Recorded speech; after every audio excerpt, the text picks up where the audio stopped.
We are going to kick off the work week with a stormy note for portions of the Great Lakes. We are now at a level 2 out of 5 severe storm threat. Now we've got that on the board.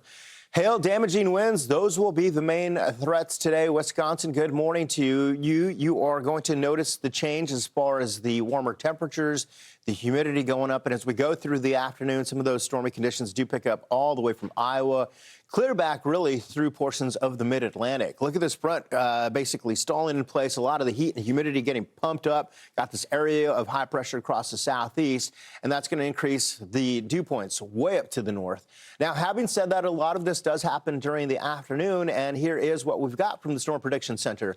The level 1 threat extends all the way into northern portions of Michigan. The level 2 threat, you'll notice Madison is right smack in the middle of this, so this is southern portions of Wisconsin. But the level 1 threat goes back all the way to Iowa. I would really say along Interstate 80 and places north from Davenport to Toledo, watching for some stormy conditions tonight through early tomorrow morning.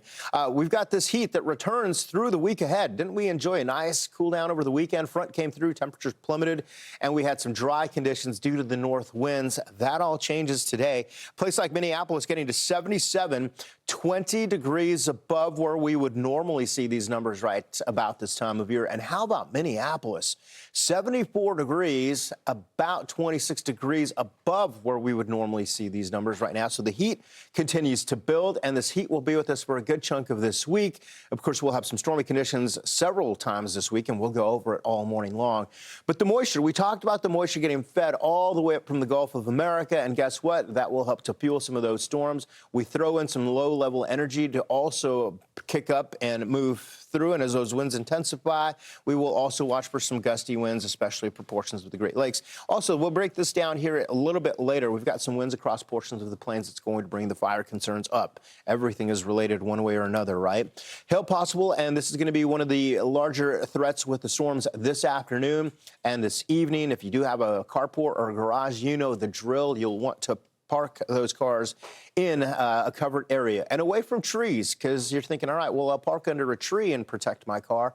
Well, guess what? Some of those gusty winds could bring down some limbs, so please be aware of that. Here's the storm threat for damaging winds today. Again, extends all the way from northern Michigan, clear back into central and eastern Iowa. Right smack in the middle, that level 2 threat is where we've got the chance for some large hail.